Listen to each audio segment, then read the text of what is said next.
شنو حكاية سوبر بالون دور اللي تقلبت عليها الدنيا؟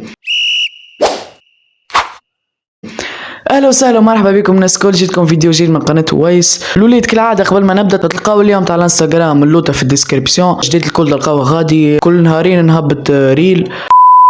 اول حاجة سوبر بالون دور نادرة بالرسمي. السوبر بالون دور هذه يتوج بها لاعب كل 30 سنة، والسوبر بالون دور هذه باش تتعطى سنة ان شاء الله الجوار من الجوارات المحترفين. شو فما عباد يقولوا ليونيل ميسي، شو نعرف ليونيل ميسي هاز كوب دي موند، ونعرف ليونيل ميسي هاز 4 شامبيونز ليج، ونعرف ليونيل ميسي تاريخ وكارير كبير.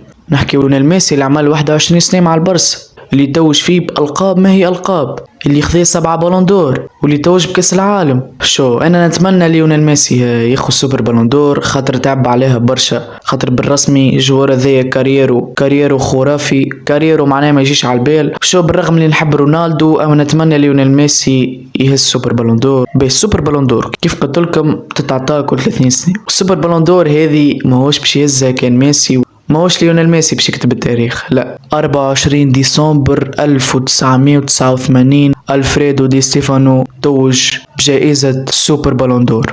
ألفريدو دي ستيفانو لاعب قديم ريال مدريد، لاعب محترف في ريال مدريد، ومن بعد 30 سنة تحديدا عام 2023 باش يتوج بها جوار محترف، باش يتوج بها بالنسبة لي أنا ليونيل ميسي. بيرو ليد ما نطولش عليكم برشا، خليو الفيديو قصير، ما نحبش نطول برشا. ما تنساش تدعمنا لايك وسبسكرايب، خلينا نوصلوا ل 400 ابوني على قريب، وما تنساوش ماكس بارتاج، خلي الفيديو يجيب برشا فيويات. وكهو الولاد كيف ما قلت لكم باش تعملوا طلع على الانستغرام، تلقاو اللين في الديسكريبشن. ما نطولش عليكم برشا، والسلام عليكم.